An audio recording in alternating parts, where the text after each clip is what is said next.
And now, weighing in out of the blue corner, Josh the Punk Thomson. 100% agree. And on the other mic, he weighs in from the red corner, Big John McCarthy.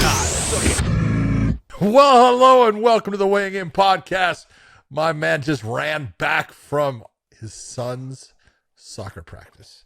So Josh was all frantic, couldn't do anything right, had things going wrong, but fixed his hair up, and now look at, he's just ready to go. Capitals hockey. Well, I have to like make sure I cover up the Tony Ferguson scars.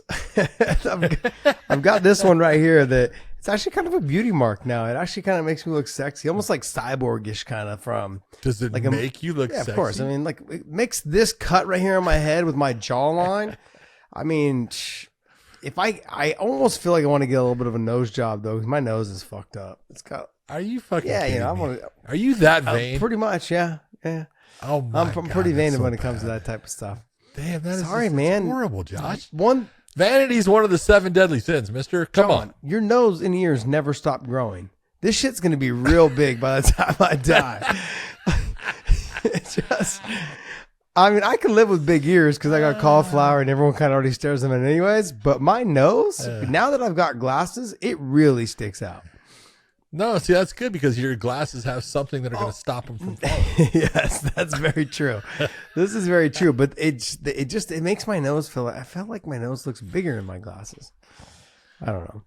Especially the black frame ones. My frameless ones, like these ones here, I'll show you guys. If you guys are watching on YouTube, I'll show you guys. If you guys are listening, you're going to have to go to YouTube and watch and see. But no, it makes my nose look a little bit smaller when there's no black frame.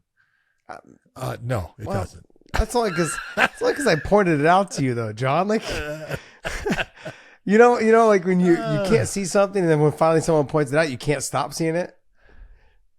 Yeah, I'll tell you, dude. It's like your third chin. Once I saw it, I couldn't stop seeing it. Oh, come on. See, now you got to lie. If you want to sit there and say something about, well, John, you know all about a big nose. Yeah, I do.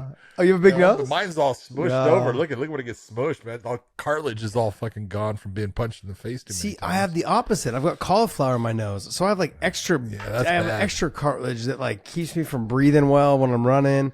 And then like I have like a little bump right here because of the fucking cauliflower, and I got a little bump right here on this side. I finally had mine fixed though, man. Yeah.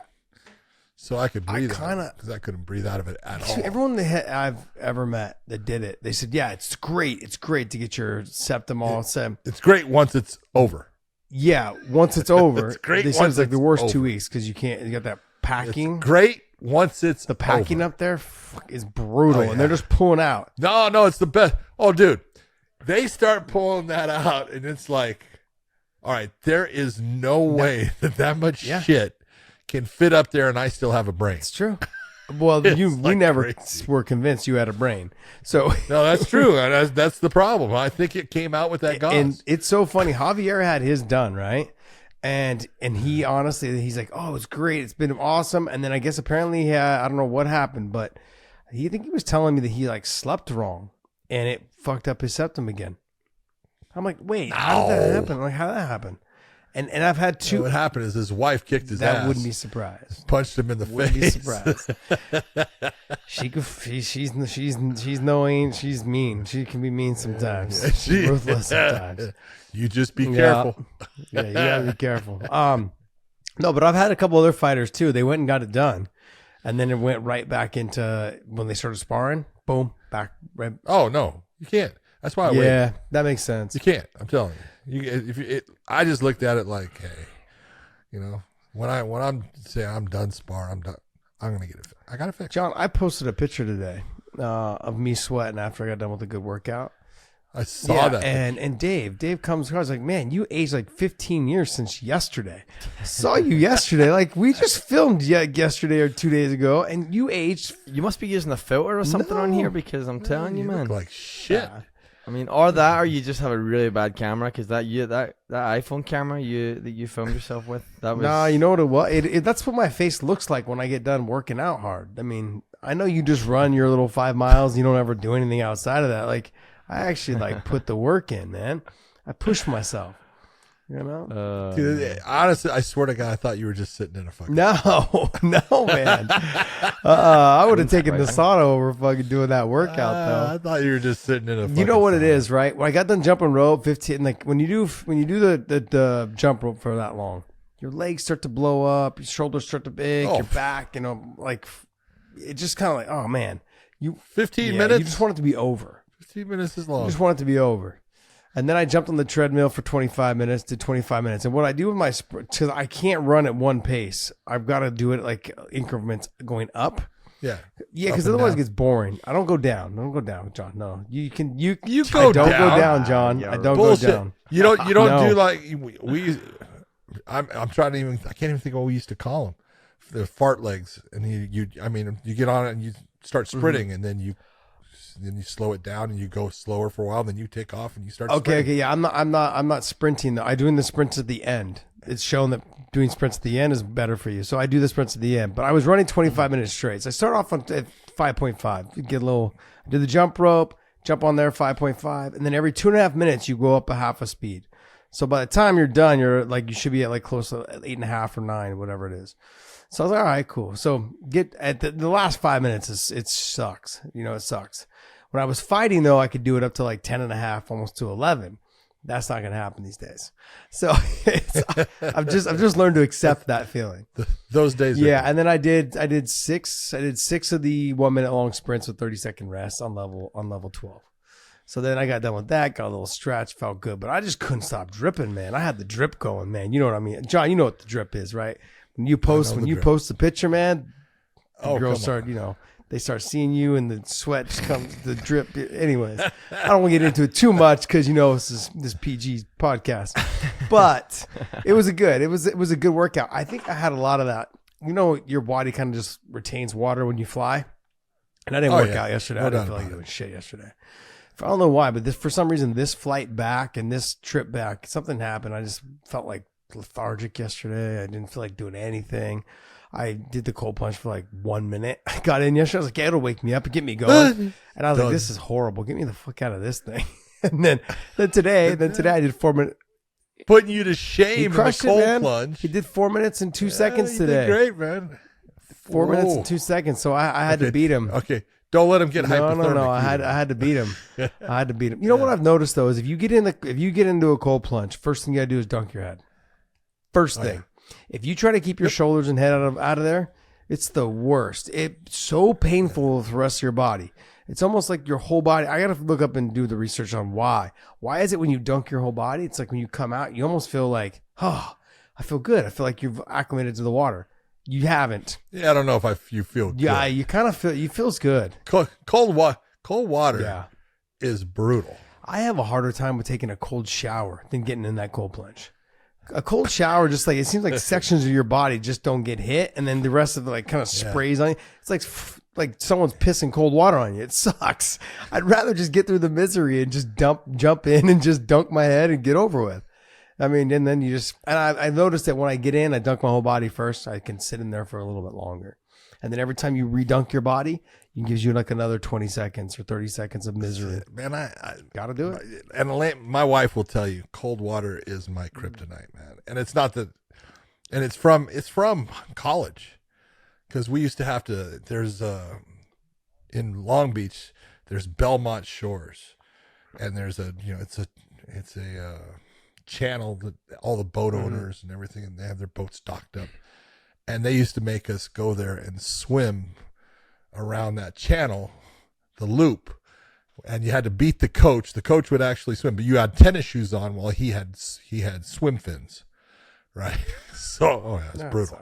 Try swimming in tennis shoes. It's like an anchor on your ass, right? So it was always, depending upon what time of year. If it was summer, it wasn't that bad, but wintertime, it's 50 fucking degrees, dude. I mean, it's just brutal. And I cannot stand cold water.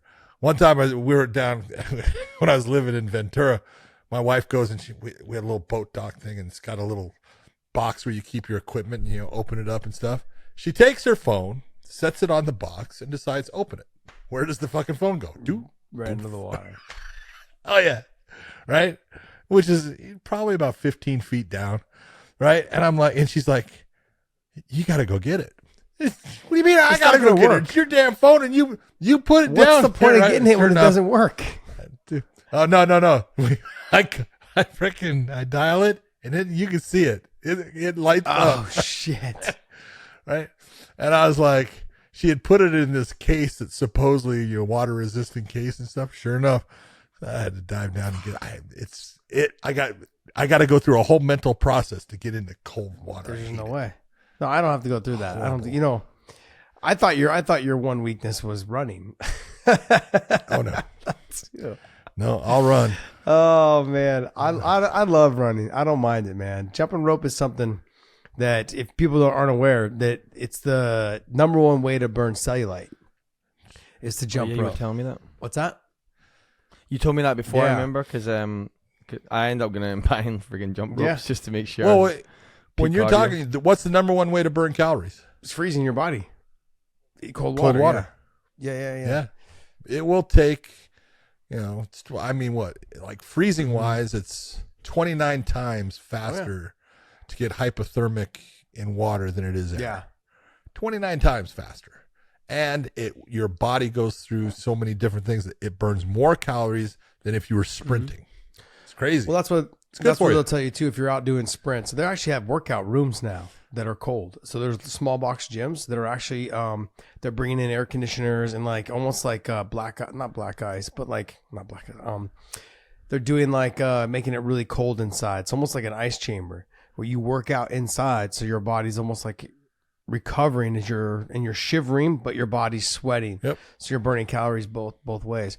The best, if you're looking to lean out, you're looking to shivering is one of the biggest things. Like that's why you see a lot of these swimmers, they'll actually just sit in the cold plunge and they're going to keep your body sweat. You see it in Navy SEAL training. You see it also in it's horrible. In Coast Guard training. There's that movie with Kevin Costner.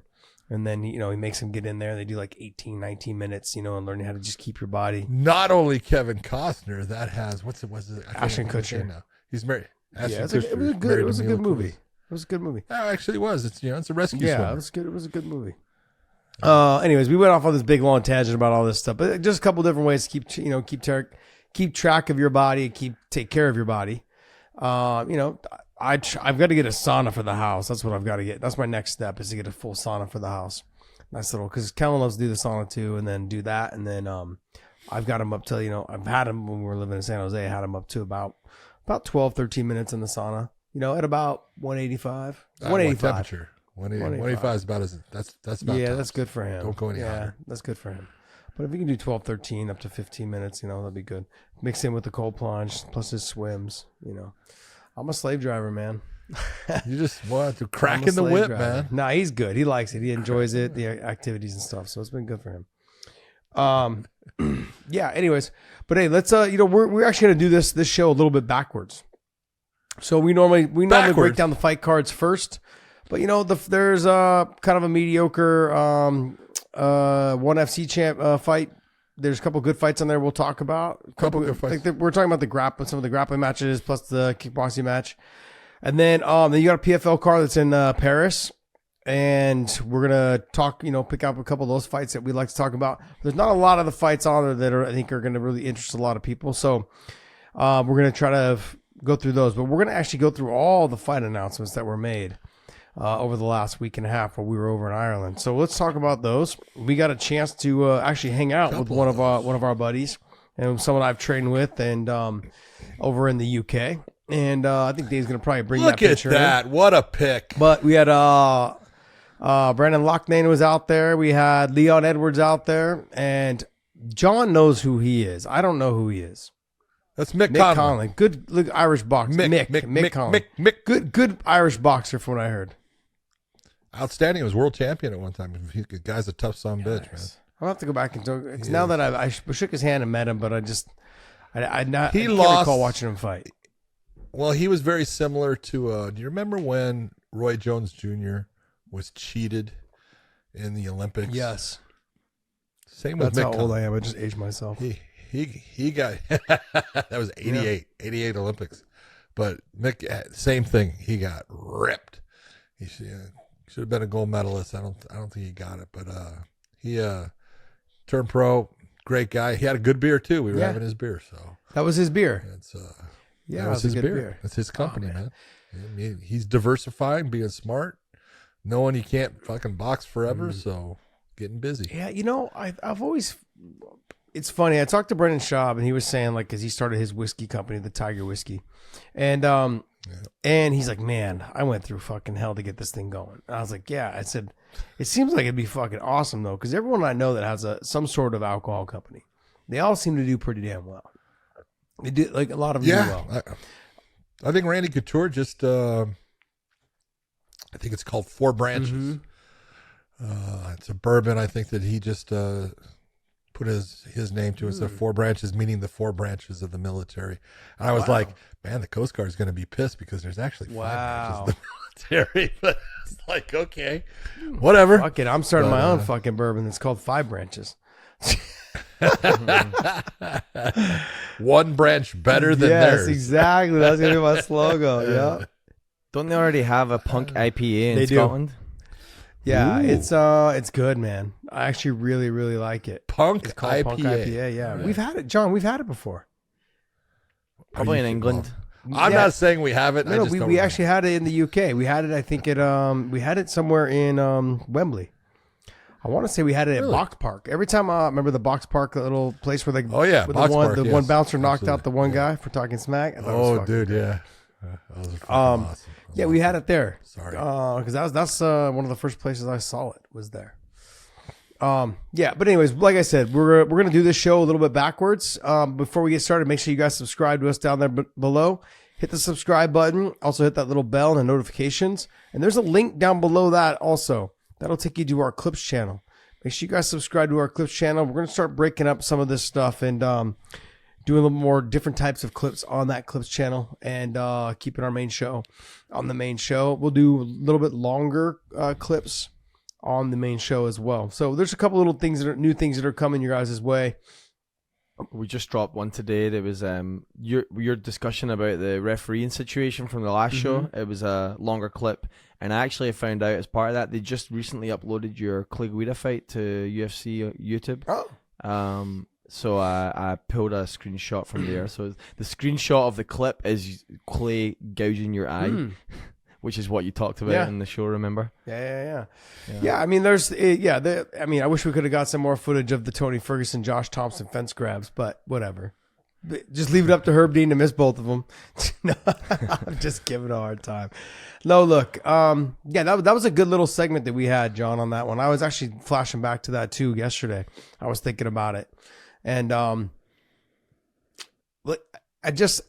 someone that is pretty adamant about the fouls and the penalty type thing. Like there's got to be, like I said, there's got to be stricter rules for the people that are breaking the rules. Something's got to happen because right now we're so lenient on them. I'm not saying every single time take a point. I know we got into a little back and forth on it. I'm not saying every time take a point, and I think every refs is no DQ. We don't want to DQ anybody. We want them to have an opportunity to win the fight. But we've gotten to the point now where it's like, okay, let me slap your hand off the cage 3 or 4 times. I think if you're a fan at home, you're thinking, oh yeah, he just grabbed it for a second. That second, all it takes is to break your momentum. My momentum has you going this way. You broke my momentum. The sweep's gone. But all my energy is with it too. And so those type of things, the eye pokes, I know they're accidental. We're going to always have them so there's certain things that we've got to try to make adjustments to. But the headbutts, the illegal elbow headbutts. See, headbutts are something. It's clash of heads. Very, very rarely will you get a headbutt. It's a clash of unintentional clash of heads, and it's usually on both guys, and it's based upon just movement. Very rarely will you get one you go that was an intentional headbutt. I've had them. I've had guys do it, rack, and and you go, so what do you stop time, get up, and those are the ones that you'll sit there and you say, like the DQ. I'll go to you, as the fighter, say, hey, Josh, how you feeling? And we'll say that you got cut from it. Hey, motherfucker headbutt me. I know, I saw it. Take your time. You want to go punch him in the mouth? And you go, yeah. I said, okay, I'll give you that chance again. Just, tell me when you feel like you're ready to go. I'll go through the whole thing. I'll take points. 2, because I'll say it was intentional. And I'll put you back in there when I could DQ him. But if I DQ him, first off, it's not the best for the promotion because the promotion is paying for a fight. And it's not the best for you sometimes because you'd like to go fucking kick his ass.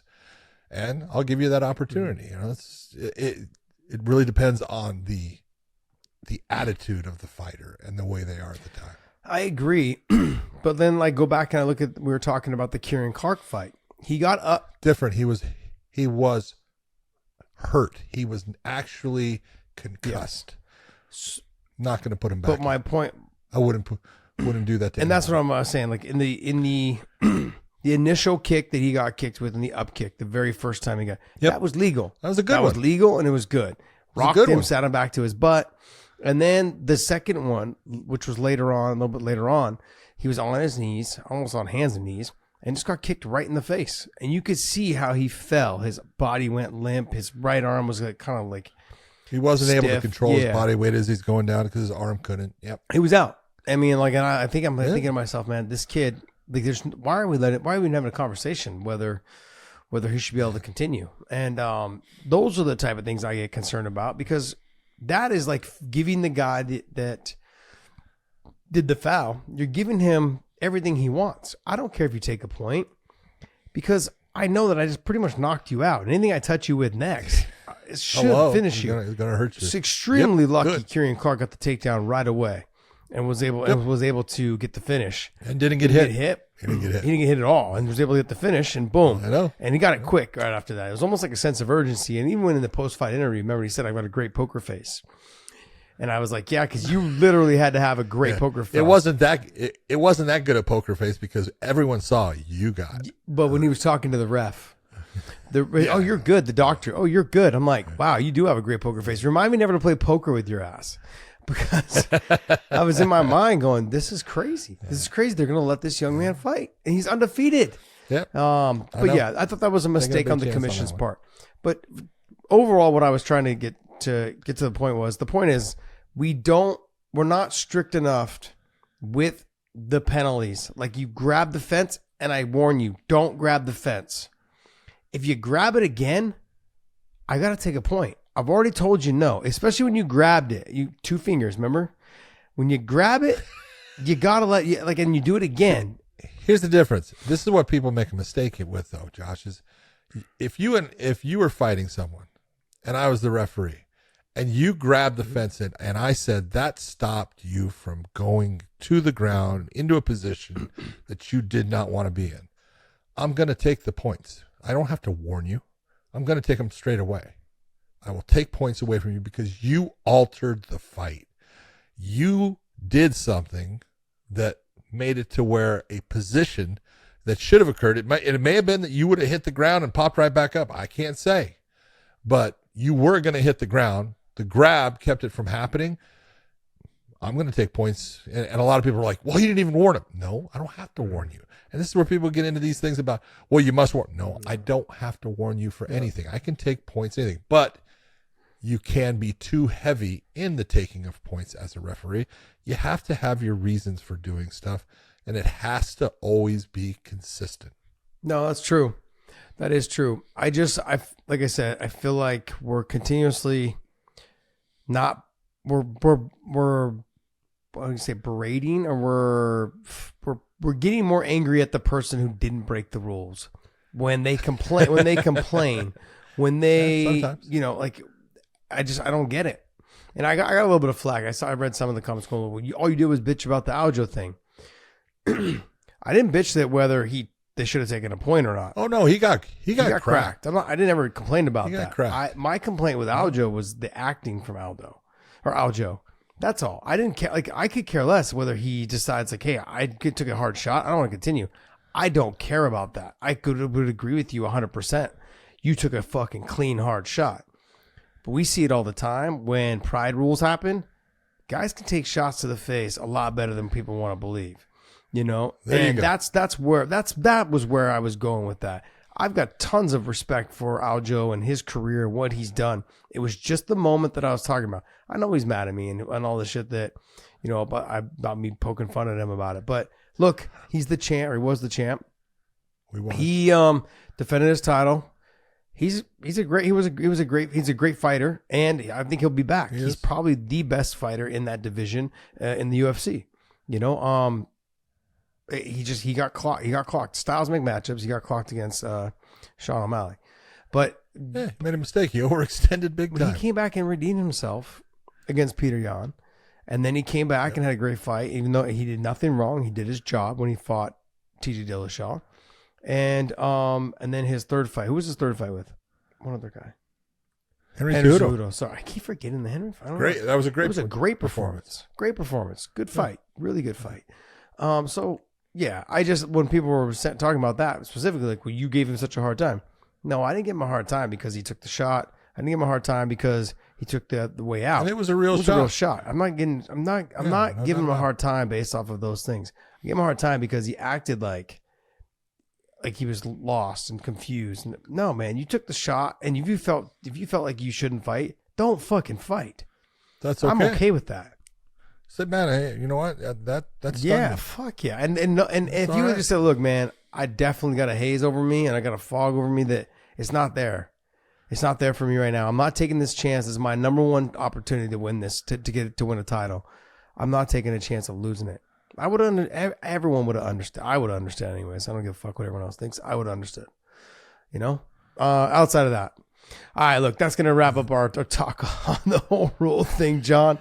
I know we went off. No more rules. We've been going off a little bit here and there to get this whole thing started. I mean, shit, we're already 30 minutes in and we haven't talked shit about anything yet. Well, we're gonna see that Leon Edwards is taking on Colby Covington December 16th. We're gonna see if any rules are broken there. John, should we tell Podcast Dave now? Yeah, we got to tell Podcast Dave now. So there's a good chance we're going to probably have Leon on the show. And in doing that, we've made it very clear how much Dave is a Colby Covington nut hugger, and on how much he loves Colby. We explained that to Leon. And I see everyone say, "Oh, you guys hate Colby." No, I don't hate Colby. I don't hate Colby at all. I think he's actually good for the sport. No, we hate Dave. I hate Dave. Yeah. So we've made it very clear. Like, you guys don't get. Remember the whole interim title argument? Well, we have those type of arguments about dumb shit all the time that Dave just pulls out of his ass.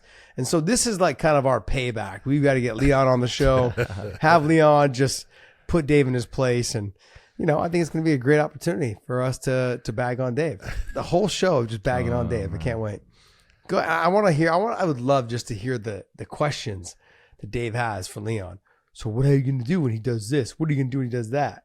And then it's going to be great. And then Dave's going to, hopefully Leon answers with some WWE type fucking response. Like, no one gives a shit what you think. I don't know what they say, but something along one of the things I will say though, because we were just talking about, guys, breaking rules and stuff like that. As much shit as Colby talks and the whole shtick, clean fighter. He's a clean fighter. Oh yeah.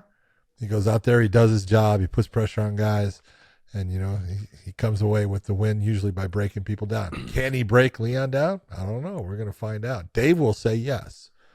So we'll have Leon on to say why that's not going to happen. Here's the thing. When I look at Colby and I look at Leon, I think that Colby's going to be a harder fight for Leon than Kamaru Usman was. I think that Kamaru Usman, like he said, all the buildup, all the things, he's already beat Leon. He beat him years ago. I know Leon's a different fighter. We've seen it. Yeah. But absolutely. That being said, John, Colby still has that gas in the tank to push, to get in your face, exchange. Kamaru's got a great. I'm not disagreeing with that. But he even said on the Rogan show, it was like a fucking weight off of his shoulders when the fight was over. Sure. He'd been doing it for a while. He'd been the champion for a while. He'd done a lot of good things. He's defended it so many times.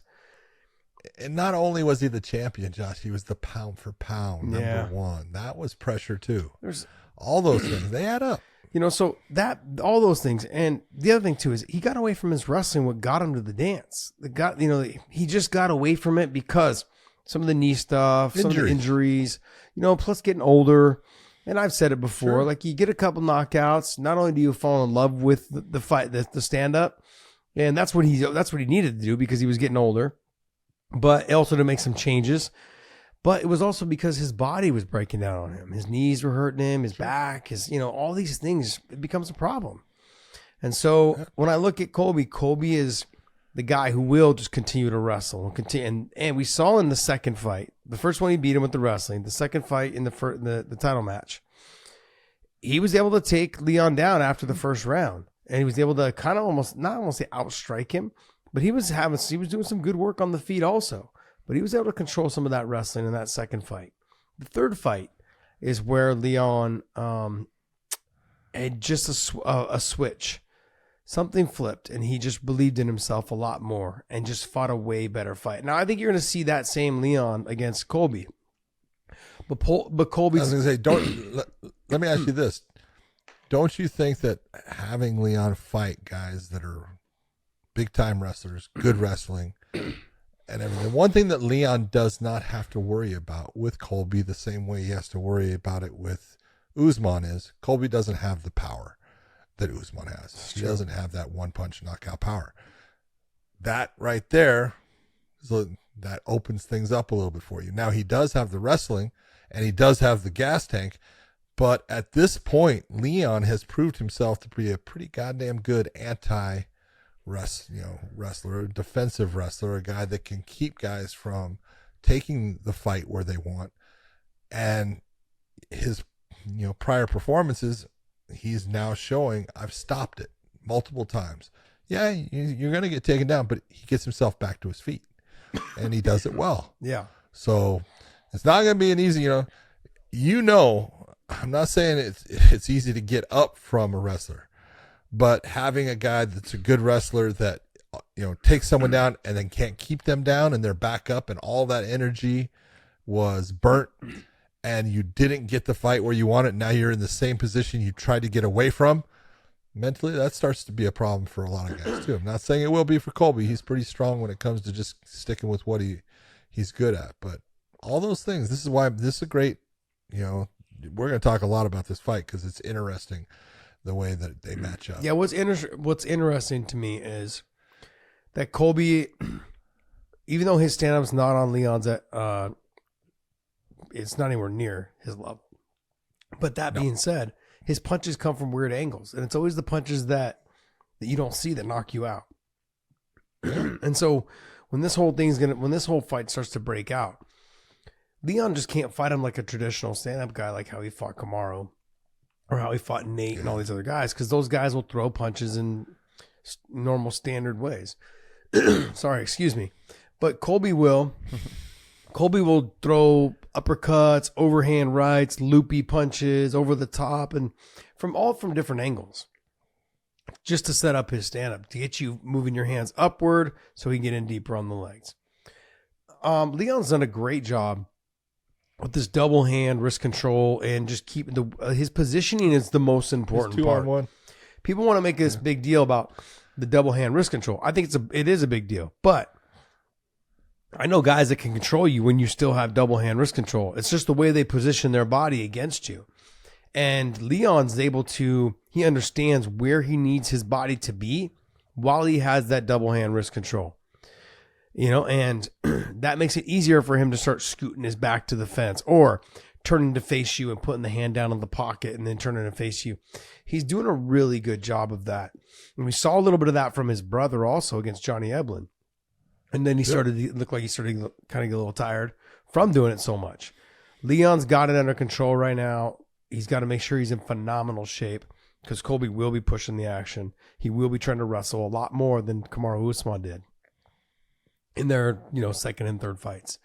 So like you said, we're going to be talking about this fight a lot, but it is a very interesting fight to me because Leon with the speed, the great stand-up, the slickness of it all, and Colby with the wrestling and the awkward style stand-up. could potentially slide something in there. So it makes for a fun fight, man. I mean, but realistically, where do they go? Do you call this a Dana White privilege fight with Colby Covington? Let's be honest. Are there other people that are more deserving? Yeah, there are. I'm just going to say it straight out. I mean, I like Colby, but take a look at Colby's record in his last 4 fights. 4 fights. What is he? 2-2. Okay. Now there are guys that are on long winning streaks. Now Colby's those fights, if you're going to look, okay, he's got the win against Masvidal, loss against Kamaru, win against Woodley. Now, I'm going to be honest when I look and say, okay, the win against Robbie. Robbie, at that point in his career, and he was on the way down. Still tough, still got a lot of power. So I give all the credit to Colby for getting the win. Kamaru beats him in the championship fight. Then he comes back and he beats Woodley. Yeah. But Woodley was also on the way down. Yeah. He had lost the title to Kamaru, and he wasn't the same guy. But he got the win. Then he loses to Kamaru a second time. But I thought he fought a better fight. You guys are not. It's not fair. It's not fair. Like say, he's just beating guys that are on the way out. Really? What? Okay. I So, hold on. Do me a favor, Dave. Since he wasn't on the way out, I want you to show me Tyron Woodley's record from the moment that Colby got a win against him. Oh. He's got nothing but losses there. 4 losses in a row. No, look, he lost 4 losses in a row. John, you got to listen. 4 losses in a row. You got to listen. You know what happens when you have 4 losses in a row? You got to listen, though. You got to listen to me. You're kind of having a He problem. only had 2 losses though before he lost to Colby. He lost to Bell. He lost to Bell, and then he lost to Gilbert, and then he lost to Colby. So he only had 2. And then he lost to Jake Paul twice. Jake Paul. Oh, Yeah. yeah, but wait, he lost to Jake Paul after all that crap. After Exactly. After Colby. Yeah, but that doesn't mean anything. After Colby doesn't mean anything. Colby's the one that really shut down his career. Oh my God. You're nuts, dude. All right, we were on the same page, Dave, until you did that shit. I love it. I was like kind of on Dave's side until you said that. Dude. You lost me, brother. I mean, he wasn't on his way out. He was. Look, go scroll down. Let's be honest here. Let's try and be real. Who, Colby or Tyron? No, with Tyron. Okay. Yeah, so with the Tyron fight, right? With Damian Maia, he had a decision win. With remember the 2 fights with Stephen Thomson. One was a draw, and then one was a majority decision. It wasn't like he looked fantastic. The last time he looked fantastic was against Robbie Lawler when he won the title. Right. Even against Darren Till. I mean, Darren's not known for his submission defense. He got caught in the choke, whatever. But I thought he looked good. I still thought he looked good. I'll give it. Woodley looked good against Till. Absolutely. Yeah. Loses to Kamaru Usman decision. But then you can just see it. He just started to slow down. Like in terms of he just didn't want to have output. I don't know what happened. We don't know. I just know that I've trained with Tyron Woodley. He's a hard worker. He's very smart when it comes to his cage presence and his ring presence, when we'd work and his grappling, all those things. He just ran into guys that had the recipe for him. And that was called pushing the pace. And guys that could wrestle him.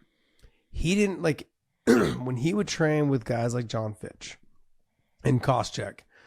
I mean, they would have good little scraps, but you had to lean towards those guys, towards Koss and Fitch, because they just had that little extra push, the little more I don't want to say cardio, that little extra push, that little extra. Okay, when you stop moving, I'm gonna keep going, and that's not cardio. That's just really like I'm gonna go when you're done going, and that's both of those guys had that. Kamaru Usman had that.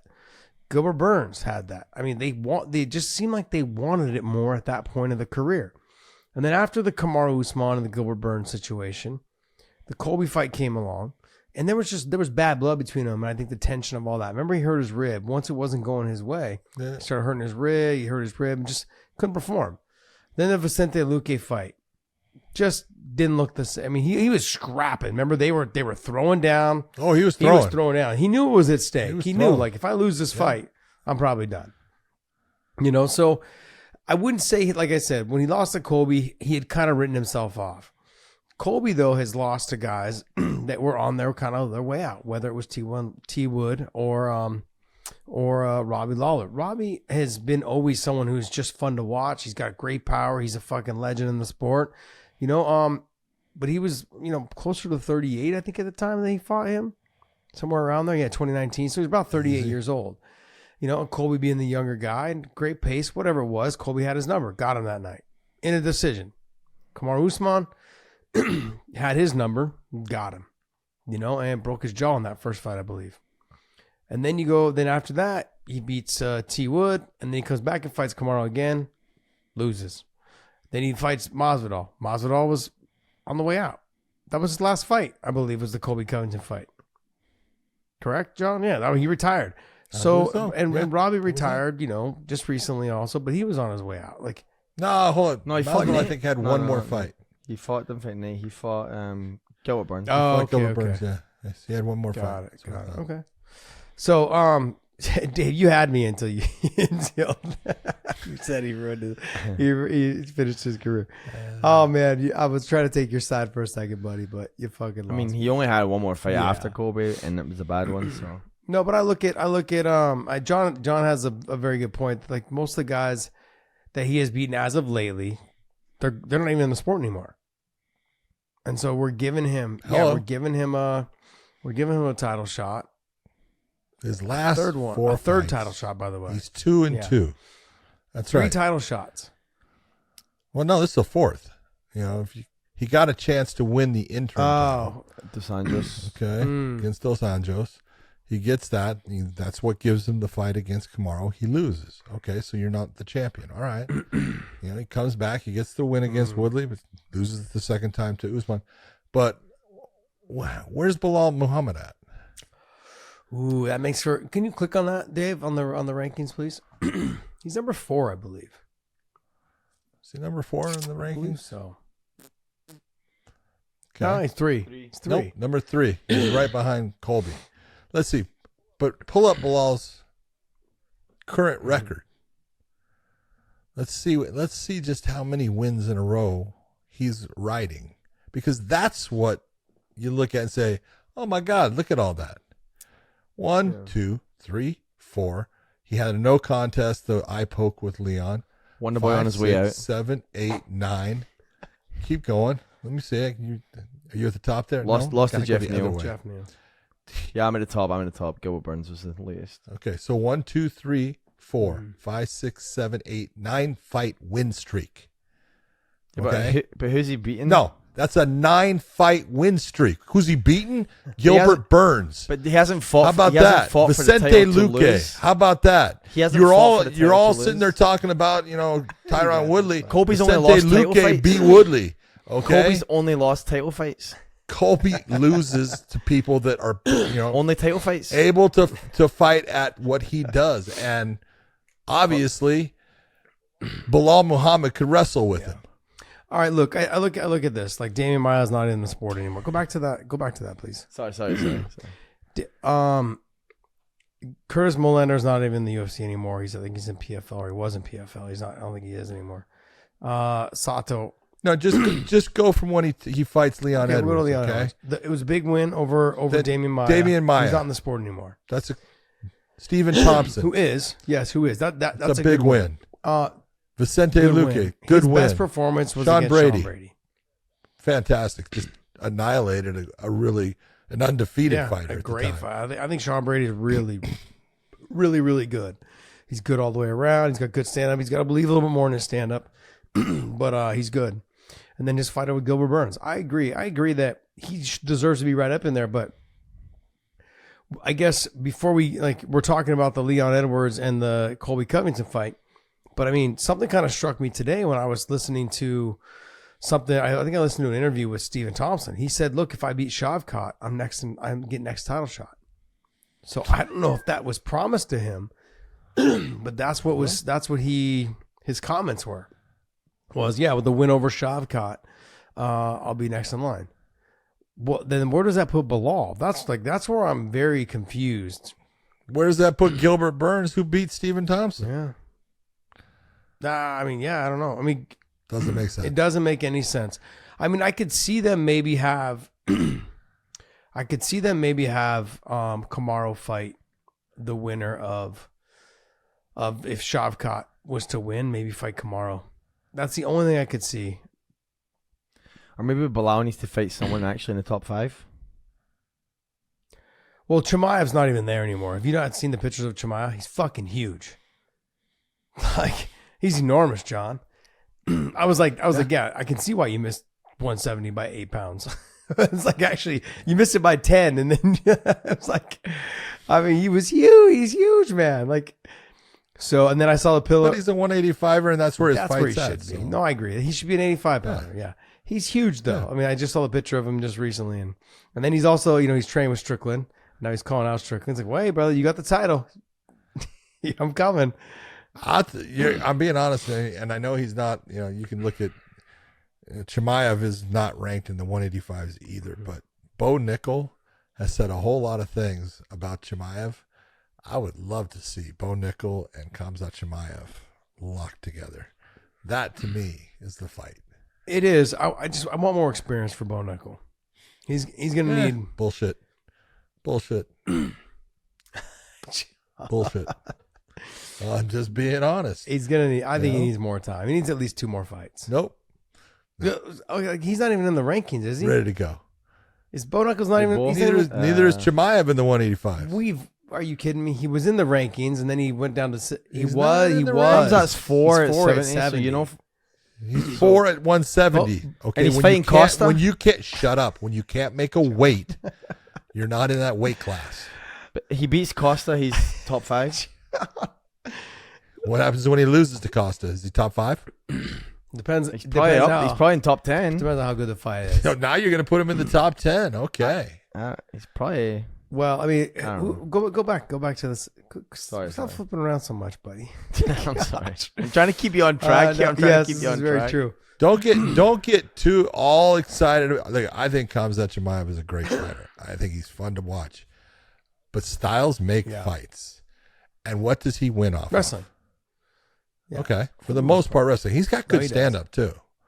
Okay? But he lives off of wrestling. He ain't going to out-wrestle Bo Nickel. Yeah. No, he ain't gonna out wrestle. Ain't going to fucking But happen. Can Bo? No, can he's Bo not. stand with him? I'm not saying Okay. he can. I don't And know, now- but I'd like to And now, find Bo, out. but the other thing too is that I don't think Bo can maybe take him down, and Chimaev could probably get up, and then Bo have to take him down again. The wrestling for Bo to do 15 minutes of wrestling, maybe he can, maybe he can't. But when you're getting hit, it does something different to you. So on top of that, Sure though, does. Bo, the wrestling, Chimaev's wrestling is good enough to stuff a couple of those takedowns and make Bo a little bit more tired. That's why I think Bo needs at least 2 more fights. And then I'll go ahead. Let's start feeding him to the wolves. But I mean, you got to. If I look at this weight class for Bo Nickel, I'm like, you know what? Let's get you going. Maybe with someone like a Paul Craig. The submission threat is there. Okay. He wants to be on the ground. This gives me an opportunity to stand with you and hit you. How is he going to get me to the ground? That's a good way to get you in the top 12. Somewhere in there. And then after that, we go ahead and we bump you up to someone like a Roman Dolidze or a Marvin Vettori. Then after that, let's just talk title. But I want to get him. I want to get his feet wet a little bit in that top 12. And I'm giving him fair play here. I'm giving him good guys. If I was to give him Imavov, I mean that's a tough fight for him. Experience all the way around. That's a good fight also. I look at guys like nothing against these guys. Brendan Allen and Kelvin Gastelum. Kelvin's going to 70. Kelvin's He's gone going to to 70. 170. So he's But gone. Brendan Allen is stylistically a good matchup for him. So is a Hermanson. Stylistically a good matchup for him. Guys like when I say, hey, give him Paul Craig, that's a stylistically a good matchup for him. But you get to Roman Dolidze, that's a difficult fight for him. Roman can fight. He's got good big power in his hands. That's a dangerous fight for him. And that's why when I say you get him to a Roman Dolidze and then you get him maybe to a Marvin Vettori or a Jared Cannonier, then that's okay, we're next in line for a title shot. But I mean, that's all may change within the next 2 years, or next year of him getting 2 shots or 2 fights. There's a lot to talk about. Let's go ahead and talk about the next fight, though. We're done talking about Colby, obviously. Colby and man, we've spent 50 Sheesh. minutes talking about this. I love it. Jeez. Well, who do you have in the fight? Who do you have, Colby and Leon? I mean, I know you're saying you're going to get an interview with Leon, so I kind of see where that's taking you. But No. Look, the interview with Leon that has nothing to do with it. It just I know him, and like we were able to do, and John knows him obviously, but it's like we were able to do like an autograph signing with them and hang out and do a what are they called? A meet and greet with him and with Brendan Loughnane and those guys for one of their sponsors. They invited us to come do it with them, and so it's just a good chance for us to catch up. And every show I see him for his brother, it's like we always sit and chat for a bit. Sometimes, hang out and do whatever. But it's like, this was a good opportunity to say, hey, man, I just was like, hey, our producer fucking loves Colby Covington. So let's get you on the show, and I got to give him a hard time. Just let you go. He's like, I'm absolutely ready to do it. So he goes, I'm ready. All right, next fight. All right, here we got Jiri Prochazka versus Jiri Alex Prochazka for the title. Alex Pereira. Yeah. Well, it should be. Prochazka was the champion. This cracks me up because Jamal Hill got a shot at the title and won it over Glover when Jiri gave it up because he had a shoulder injury and he was going to be out, and he set the title to the side. Jiri Prochazka should be freaking fighting for the title. Now, right now, Jamal Hill can't. He is on the Aaron Rodgers recovery train with torn Achilles tendon. That sucks, and it's going to take him a while. But this is the fight to make in the light heavyweights. You had Pereira going up. He beat Blachowicz. Jiri Prochazka is ready to go. This is the fight to make. I agree with you. I mean, Alex didn't look fantastic against Blachowicz, but he looked good. Looked good enough to get the win. Yeah. And Jiri coming back, and we're gonna see if he's rusty at all. We're gonna see, how he's doing. We're gonna find out. And so, I look at how active Alex has been, and Yuri's punches come from weird angles, all those things. But what Yuri's kind of always had is he's had the cardio, the conditioning, he pushes the pace. But what not concerns me, what I feel like is gonna make this fight, John, is that Alex Pereira probably hits harder than anything that Yuri's been hit with, probably. It's going to be right up there at the top. I'd say probably top 2-3 fighters he's ever fought. Okay. And, but Jiri has been hit, and he's got a hell of a chin. He's got a great chin. I do agree with you. He's got a good chin. Okay. But just based off of how sneaky and how good and how he hits his left hands and all his left hooks, Alex is not like a kickboxer or a fighter that he's ever really fought.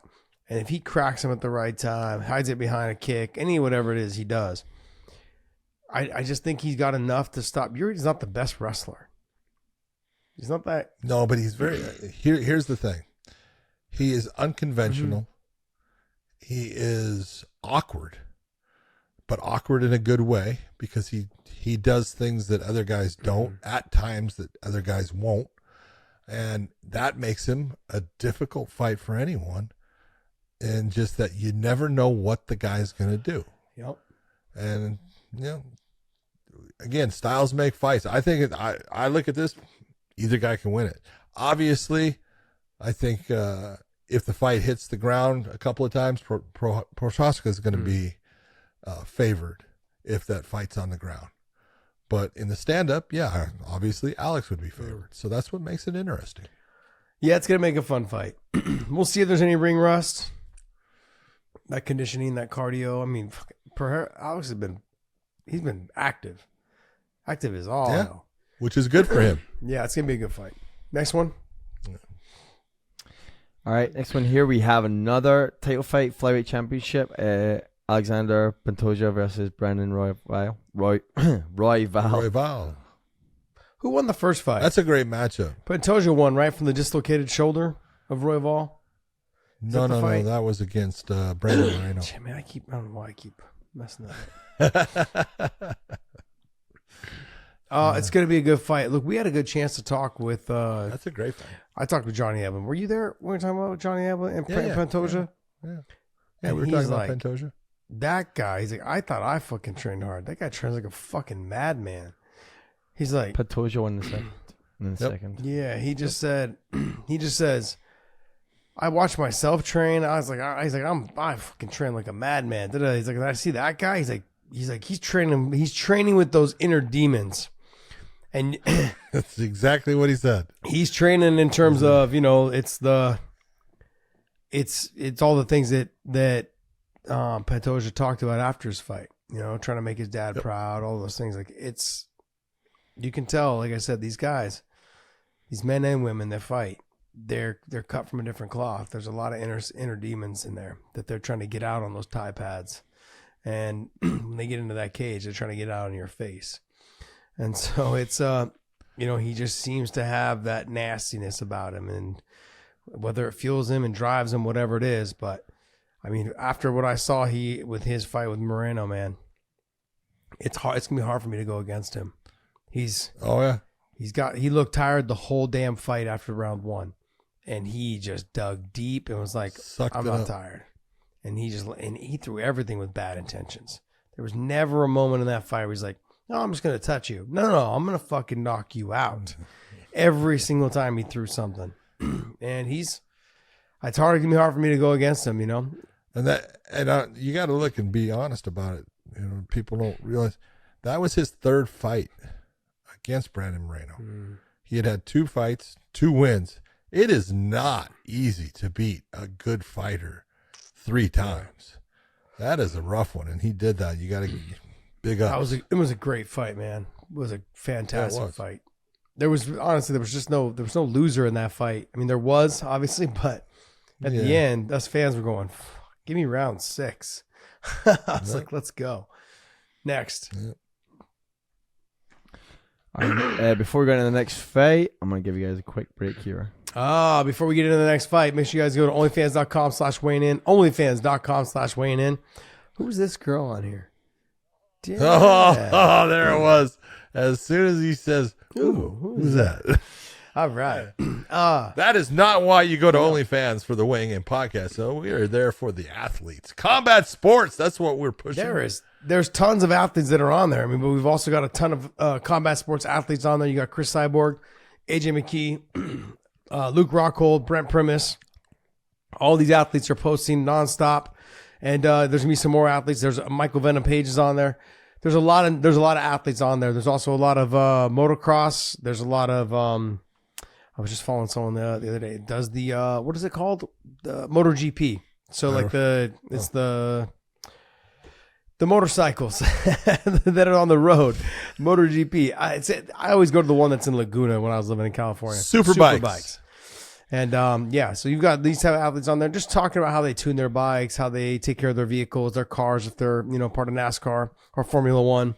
And, you got fighters that are on there, whether it's boxing, whether it's Andy Ruiz, he's worked with them as well. So there's tons of athletes on there that are giving away, information on some of their techniques, as well as just, direct contact with them to communicate, with their fans. So go to onlyfans.com/weighing-in. Subscribe to us over there. It is free. We're not asking for any money from you guys. Just sign up and join us, and we'll throw in some extra content over there. All right, man. So let's go ahead and break into a new one. This is the one. Whoa. And there it is. Tony Ferguson taking on the baddie Paddy Pimblett. What do you think? John, I've heard a lot of other media pundits talk about their take on this. And I got to be honest, if I see Paddy's coming off of not so great performance, that's against Jared Gordon. That's one. 2 is he just got married. That means there was some extra eating involved. There was a honeymoon. There was, some extra stuff, extra drinking, all that other stuff, whatever it was. Anyways, but he's coming off that. Did he make weight last time? Yeah, he did. Okay, weight. But he makes weight. He does. But he gains weight, but he gets it off. Look, Tony is not, and we all know he's not. Tony is not what he was.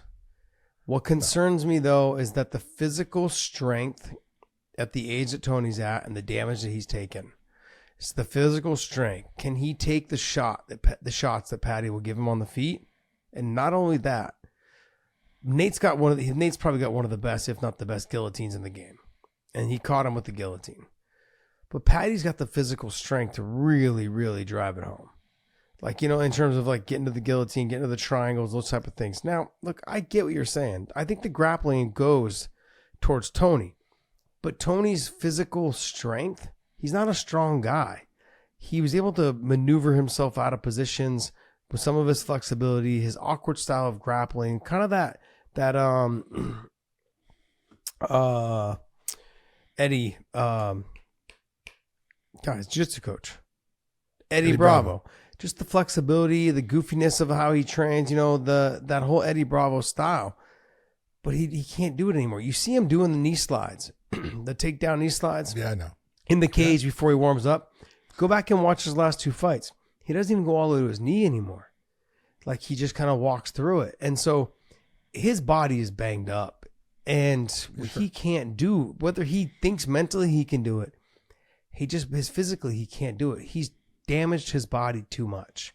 His elbows are probably fucked up from punching and from armbar defenses with that Charles Oliveira fight. Yeah, the damage he took mentally and I think physically in that Justin Gaethje fight, definitely not good. The knockout by Michael Chandler. Those are just the 3 that really are fresh in my mind that did the most work.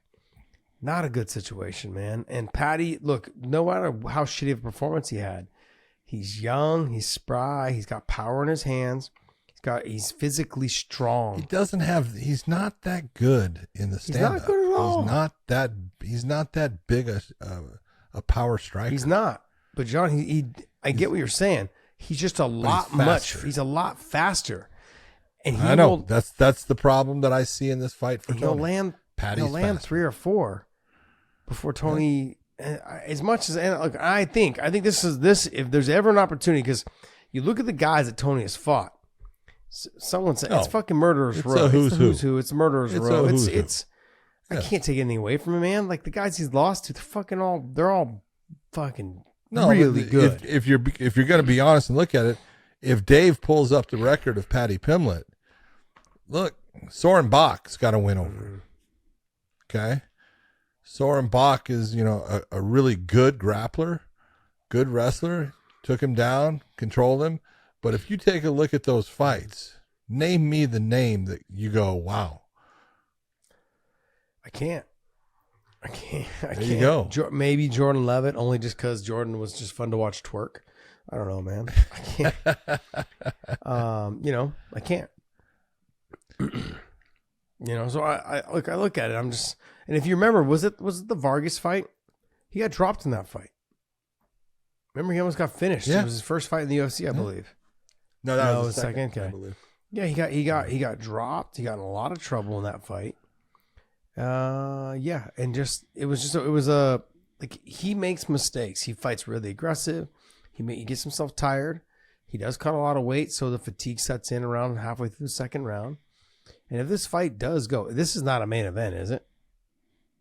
No, Okay, no, I wouldn't. It's on the 3-round December card with John Jones. Not John Jones. yeah, this is the same one that you have Leon Edwards. yeah. Got it. And so that's in the UK? No, in Vegas? No, Okay. in Vegas. No, Vegas. I just look at youth as a motherfucker. And the speed is an absolute concern in this fight. If Paddy fights smart and tries to stay on the, his bike and on the outside and just uses speed to get in and land shots, I think he's got a great shot at winning the fight. John, but look at this picture. This picture here is look at Tony's shoulders. Look at his chest. He's starting to this is little bit older picture too. He's starting to develop a little bit more of the older man body. And I know I went through this process. I was looking at myself going, yeah, sure, you're still lean, you're still ripped, but you're starting to get the old man, like kind of no upper chest. It's only just the lower chest. Like your shoulders are not as well rounded, like how you look at Paddy Pimblett's there in the picture next to it. They're not as well rounded. Like there's just things that you notice when you start to age. And I see it in him, man. And I'm not knocking him. I love Tony Ferguson, man. I'm a huge fan. Always been a fan. I just look at Paddy. The speed's going to be a factor. You say he doesn't have a lot of power. I agree he doesn't have a lot of power. But If I'm able to hit you 2 or 3 times before you can start defending, That's true. I don't need a lot of power. I just need to hit you in the right spots. Right. Takedown defense. Tony's not a great wrestler. He's good. But But he's a way better wrestler than yes, Paddy. but Tony doesn't shoot. Very. No, he doesn't, because that's why when he does the little thing, before the fight starts, it's not looking good right now. But he doesn't like to rely on his wrestling, and he never did. Yeah. Look, if he can come out and have a first round like he did against Michael Chandler, he might be able to fat it. Yep. He might be able to finish Paddy. But the thing is, as at 37, 38 years old, we're just talking about Daniel Weichel for Bellator. He just retired. Mm-hmm. His body's not anywhere near as banged up as Tony Ferguson's.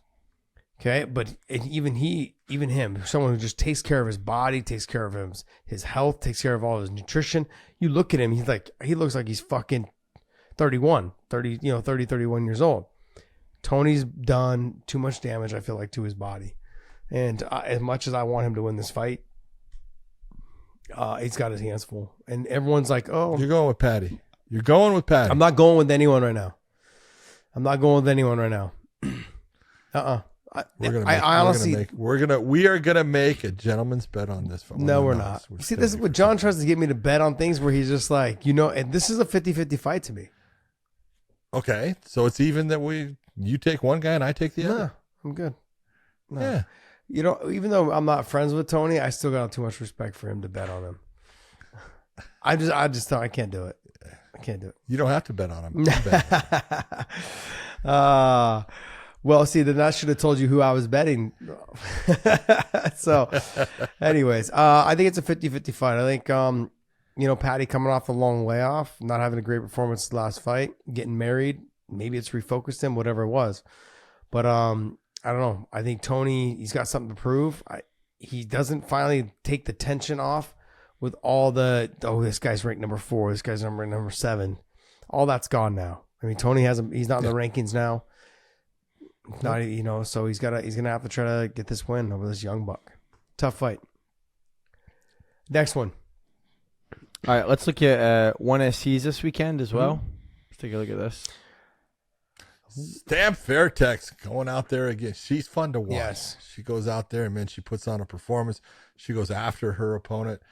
I have not seen Ham Seo-hee from South Korea fight, so I don't know anything about her. I know all about Stamp. I've watched her multiple times and enjoy watching her fight. This is for their interim championship. The champion's out right now, but just from what I've seen, he better be damn good if she's going to stay in the stand-up with Stamp. Well, it's not even the stand-up now. And now Stamp actually not bad on the ground. Stamp's gotten pretty good on the ground. She's got nasty ground and pound.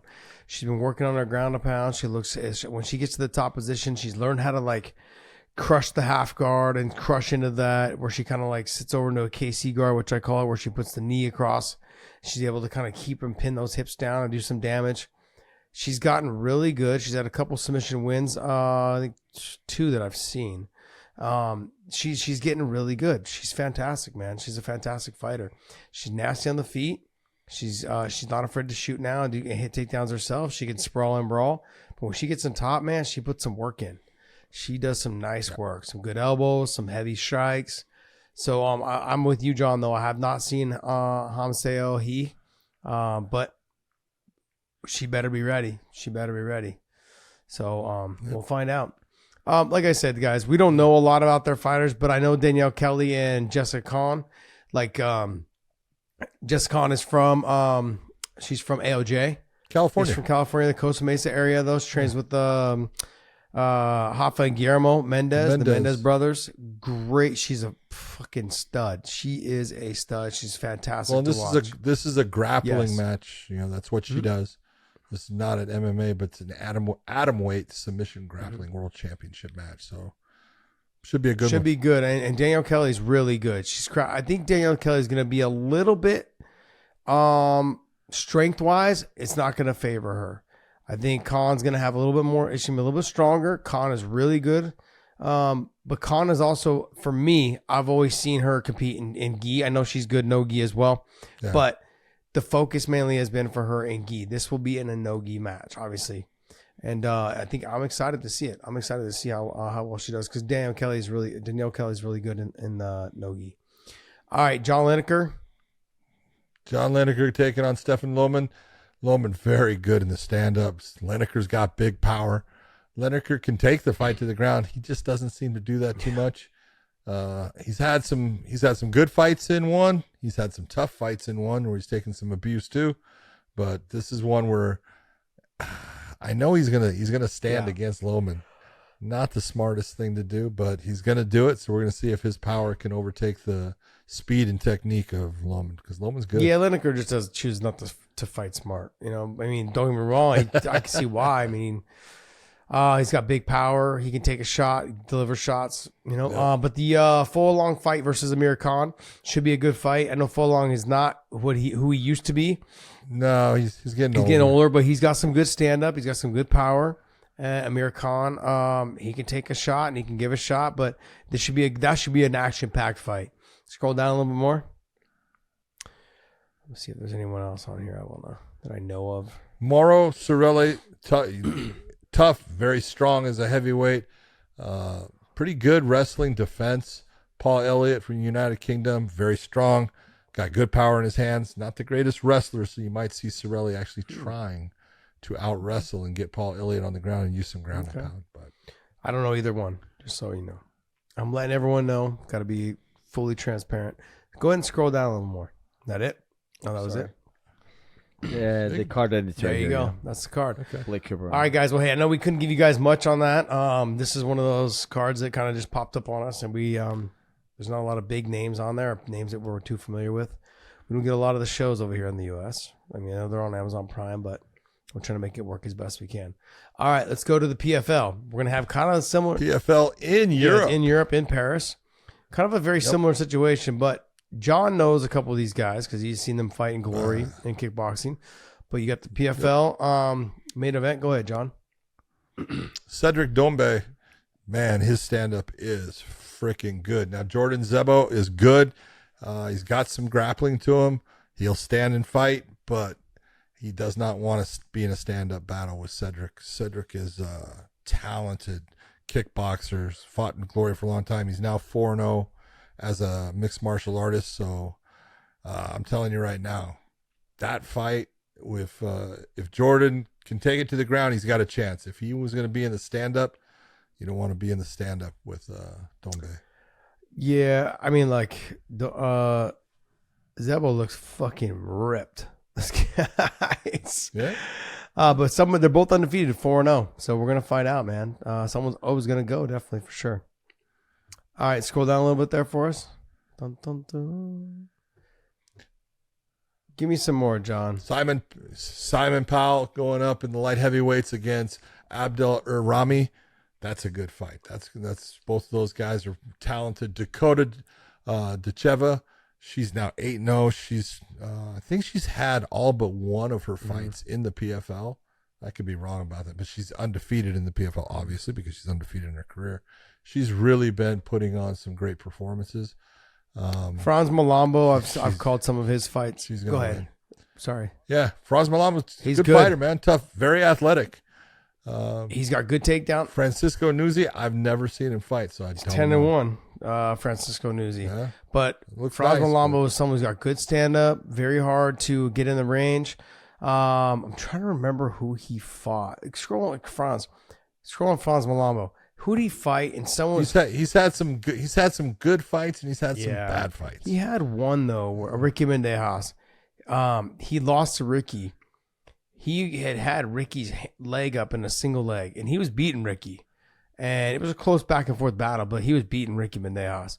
And I kid you not, man, Ricky hit him with fucking two-piece while he had his leg up in the air. And just dropped him and knocked him. I was like, holy shit. But it was an insane fight. Same side, same hand, same twice, side, right? Three. I think he hit him 2 or 3 times. He hit him 2 or 3 times in that fight. But I was there calling his fight when he beat Nathan Grayson and Dominic Wooding. And I mean, he had some great performances. He's fun to watch. Both of those guys are tough fighters. Both of them are good. Yeah. Both of them are real tough.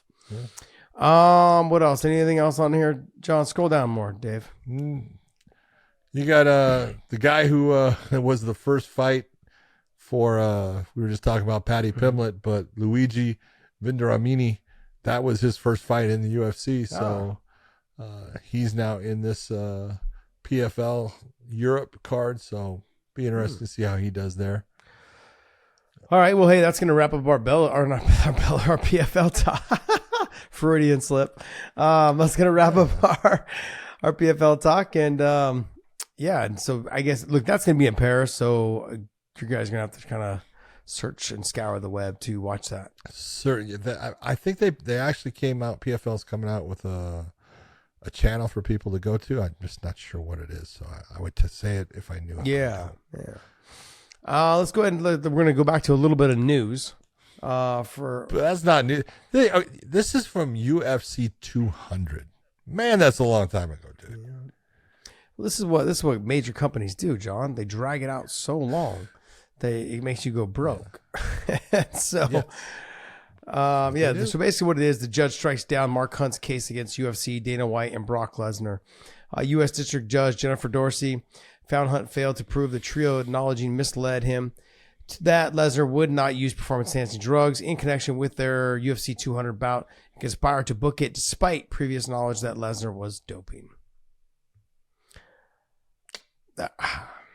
Look, he just didn't have the backdoor information to actually present. That's all. It's all just the fight happened. UFC knew and he thought they knew. He didn't have anything to prove that they knew. Let's be honest about that. Yeah, let's break this down a little bit though, and let's be honest. I can understand why Mark Hunt is pissed off. Okay, I can understand it because at the time the UFC was, under USADA. It's not like they weren't at that time. They were under USADA. Brock was brought in from the WWE, to have this special fight, and Mark was told that Brock was going to have to pass USADA, for him to fight. Well, he didn't have to pass to fight. He just had to pass, and he didn't do that. Now, I can understand why Mark's upset, but did the UFC know that Lesnar wasn't going to pass? No, they didn't know. They're putting on the fight. They're using Brock because, they're trying to put together this big card, but it's not like, they knew that he was, taking something at the time and they were trying to hide it. They weren't trying to hide it. They made the mistake of, hey, we're going to believe that you're not on something, and you're going to take the test and you're going to come back clean, and that's going to make us, believe in the fact that you weren't taking anything, and that just didn't work for him. But it's not.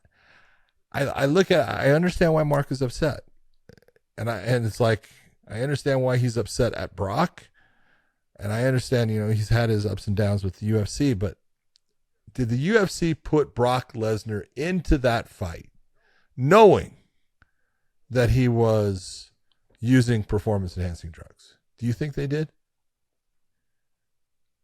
I'm not going to get coaxed into this argument. So you do think they did? John, no, I look at it this way. I know this is the thing. Look what they were trying to do with Nate Diaz.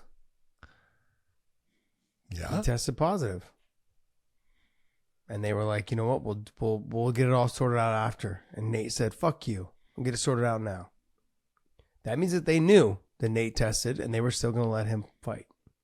So I would not hold it against them, or not hold it against them. I would not say that they have not tried to do that or would not do it. Okay, good point. That's the only thing. That's the only thing I go based off of. That's a good point. One that, I knew of, but I didn't think of it. So good point. So when I'm looking at this, I'm just thinking to myself, and this was early in USADA, I don't know. I can't say, I don't want to say that they knew, but I want to say that the history, which I can only give you that case, is that they tried to have Nate still fight, and we'll deal with it after. Yep. No, motherfucker. We'll deal with it now. I can't bring up anything else. That's the only thing. So to say that they wouldn't know, I can't say for sure they didn't know. I'm just giving the facts here. That's all I know. All right. So, and I know people in Nate's camp that said, no, they even try to offer money. They try to we'll take care of it all afterwards. No big deal. It's probably just a misunderstanding. Just gonna keep the fight and nah. So that just lets me know. No. What else you got for us? All right. Any comments you guys want to talk about on the Bellator rankings? They brought them out, and I'm just wondering where you guys think as far as Aaron Pico. We've made enough bad comments on our ranking systems as there is. Jeez, man. It's just the media just can't get it right. But look, I haven't looked at them in a while because they're so depressing to watch for me to look at them. I do like the fact that Hassan Magomed Sharipov, in his first fight at featherweight, actually got moved into the featherweight rankings because you know what? That son bitch is good. He's fucking really good. He's really good. I mean, he fought a fucking beast of a guy too at his last fight. Who did he just fight? I can't remember his name. Najelski. Was it? Yeah, Peter Najelski. Peter Najelski. How do you say his name? Is it I think it's Najelski. Yeah. He fought him, and he's a beast, man. The guy's big. He's got power. He's got good takedown defense. You saw it too in Hassan's face. Like, man, this guy's bigger than I thought. But what I was doing when I was commentating his fight, I was like, you could tell that Hassan was like, all right, it's going to be a little bit more work than I thought. Not like, oh, man, fuck. The look on my face is like, oh, fuck, this is going to be horrible. That's going to take long. No, he's just like, yeah, I'll break you down. Sure enough, broke him down. Right to the side choke, beautifully done. Good. And I love how they both kind of sat up and sat on their knees and looked at each other, and they're like, damn, you got me. It's like, damn, you're fucking stronger and harder than I thought. It was a mutual respect, and I had to say something about it on TV, man, because they were just they were back and forth, and Najelski was doing whatever he could to stop him, and Hassan was so patient and doing what he was doing. I was like, all right, this is gonna be good. This is gonna be a good fight. And sure enough, it led up to be a good fight. I think it ended somewhere around the middle of the second round. Good fight though. End of the second round. Yeah. Good fight though. What kind of bothered me about this whole thing is you've got Aljamain Sterling and you've got TJ Dillashaw. The fight ends in a dislocation of the shoulder. And Aljo leaves with the title, with the TKO win, basically a self-inflicted injury.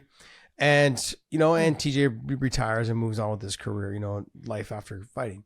Well, Aaron Pico loses to just 2 fights ago. He loses to Jeremy Kennedy. And I love Aaron Pico. I've known Aaron Pico since he was about 15, maybe 14. And Aaron has lost to Jeremy Kennedy just 2 fights ago, the same way how TJ lost to Aljo.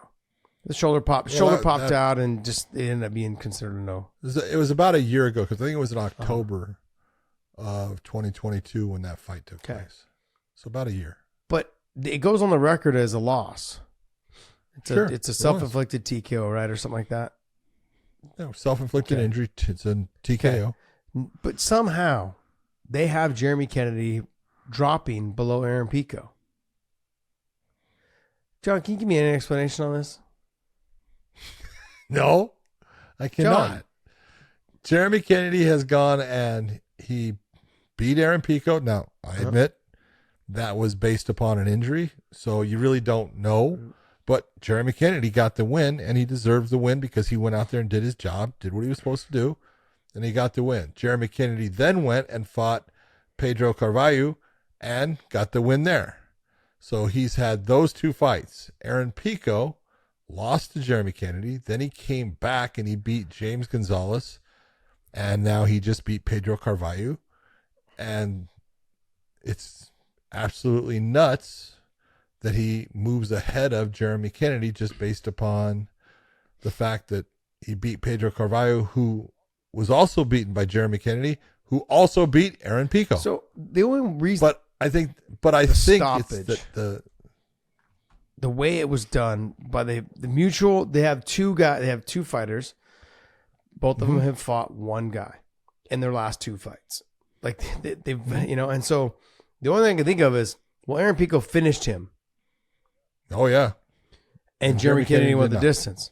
But then I can also say, well, Jeremy Kennedy finished Aaron Pico. I mean, I know. Yeah, but I see that. I look at the way they're looking at it is, it was an injury. It was a self-inflicted injury. It wasn't something that Jeremy Kennedy did, and Aaron Pico fought an entire round against Jeremy Kennedy with one arm. Yeah. I think they're looking at it now instead of based upon records or head-to-head. They're saying, I just believe that Aaron Pico is the better fighter. Okay. We'll see. I guess we'll see. Scroll through. Can you scroll through these a little bit there, Dave? Let's see what the next ones are. And yeah, I kind of like all those. The lightweights are pretty good. Logan Jackson. I guess a little weird for me that Jason Jackson has not moved ahead Logan Storley now because he's next in line. But I could, whatever. I'm not arguing with that. It don't matter. The fight that I'm really excited for, that Yaroslav Amosov Jason Jackson fight. I'm really excited for that fight. Yeah, this is big. Well, I want to say, look at the number 10 now moving up. Yeah, he's getting better. He's so good. He just is coming to his own. Levon Shokely is really starting to perform well. He's growing. He's growing as a fighter. He's being smarter. He's doing everything right. Yeah, because if I put him against someone like Brendan Ward, if I put him against someone like maybe Douglas Lima right now, where Douglas is in his career, if I put him against Naaman Gracie, it's a good chance he beats all three of those guys. I think he'll have a little bit of a hard time with Lorenz Larkin, only because Lorenz so fluid on his feet still, so fast, hard to trap against the fence, all of those things. Now, Lorenz also sometimes decides just to lay on his back and take some rounds off. So it's hard. It's really hard for me to okay, Lorenz is going to do this and do that. You just never know what Lorenz is going to show up as far as is it the one that's going to be able to just step on the gas and just use his speed and his abilities just to dominate his opponent, or is he just going to be like, I'm here? The guy that I'd like to see Levon Shokely fight the most, though, is Andrei Korshkov. Both of them got wrestling. That's a tough one. Both of them have stand-up. Korshkov does not get enough credit for how he's good. I mean, you want to know why, John? He's 31 years old or some shit, and he fucking looks like he's 50. That's why. That's why he don't get enough credit. It's like he's been balding since he was, 14. Since he was 12. It's like, oh man. But go ahead. Next one. Scroll on the next one. Yeah, that all looks correct. Somewhere in there. Let's see. I'm looking forward to the Inaba fight. Sumika Inaba is fighting Denise Kielholtz. That should be a good fight. Yeah. That the two of them, you're going to see how much power Inaba has in her hands. Now, okay, hold on. Go back there. How did Denise Kielholtz move up? I don't know. One spot and Inaba moved down. Inaba has not lost. Yep. And Kielholtz lost her last fight. Did it? No. Did she win? She might have won her last fight. So doesn't make any sense, John. She won her last fight. Well, it doesn't make any. Asaragova. They're fighting. So she just lost her last fight, huh? Diana Asaragova. Yeah. I don't know. I mean, we're gonna find out though. Don't know what's going on with Juliana Velasquez. All right, next one. Oh, Brian Bader. Yep. I mean, this division, there's only 7 of them. It's like, ooh, Sinead, she dropped down. Sarah Collins beat her. Very impressive. Not very impressive. Was it impressive? I was being sarcastic, John. Oh, okay. I was just like, wow. Well, I mean, a non-stand-up judoka, jiu-jitsu player does no stand-up, stands with Sinead Kavanaugh, and leaves the cage with nothing on her face. No marks, nothing. It just really shocked me how Sinead decided to fight that fight. Drew me through and through. All right, Dave, what else you got for us? Nope. That's Dave's way of saying nothing. Hey, I did. I got nothing else. Didn't I send you something that was like supposed to be kind of funny? I thought I did, but it was supposed to be funny. Yeah, maybe I didn't. What'd you do? I'm scrolling back right now. Oh, you were sending. There was something that. I sent you something that I wanted to talk about. Was this thing here? Okay. It's not funny. Eddie Alvarez is talking about he wants to fight Mike Perry. Yeah, well, they're talking about it. You know, Eddie had his one bare knuckle fighting matchup against Chad Mendes. Came out with the win. He looked actually really good. Yeah. And he's talking about taking on Mike Perry. But man, it appears to me that Mike Perry is a much bigger fighter than Eddie Alvarez. It does appear to me. It does. It does. And then Eddie had a hard time with Chad Mendes. Now that might have just been the speed. Chad Mendes is good. Fast and good. He's fast and good. The other thing too is I want to tip my hat to our boy Nate Diaz, man. Congratulations getting off on all your charges. All of them were dismissed. Okay, but go ahead, John. Explain it to me. No, I mean, you tell me. You have someone that decides that they want to. You're not going after them. They want to stand there and mouth off and then step forward, and all you do is, oh, okay, here, blip, and you choke him as he's attacking you. You can defend yourself. Why should there be charges against him? That's true. That's true. Because you won? I hate that. That's the worst. Dave, I'm going to send this one to you because I'll send it to you directly, though. I sent it. It's in the news, but you have to scroll back. We were supposed to talk about it on Sunday, but we didn't. It's more funny. I wanted to know because I'm having so much fun because I just got back from Ireland. Before Dave pops this thing up, though, is go to WayneMerch.com, pick up some of our merch there, and also hit the subscribe button, guys, down below. We've been stuck at this 118 for a little bit. It's kind of driving me crazy. I'm getting a little bothered by it. And I felt like we were a little bit shadow banned for a little bit from YouTube. I think someone was telling me something. But Dave, I just sent you over this video. You're pulling it up. Still the best Scottish best man speech ever. Hell, can you please? And I know it has subtitles on it. What in the fuck is he saying? Can you turn the volume on and let's play it? All right. This is so funny. It is funny. On Christmas morning, I got up in my mum and dad's house, buzzing I may add, walked down the stairs to open my presents, only to be greeted with a slap from my ma. What have I tell you about bringing folk back here? I says, I'm like, what are you talking about, mum? I've been on my bed the full night. Obviously, she's not thinking about Golden Child next door. So we're in the living room opening a couple of presents, me, my mum and my dad, and we hear rustling for the wee room in the old house, as we called it. At this point, I got up the stairs, opened Gary's room door, and there you have it, Kirsty Curry lying with the legs at 10 to 2. Dave, I understand that I didn't understand it. Tell me. He said her legs were... No, I need the whole thing, Dave. Tell me the whole story. I got bits and pieces of it, but I can't put the whole thing together. Doing the chimney in that position anyway. Merry Christmas, Kirsty. Go ahead.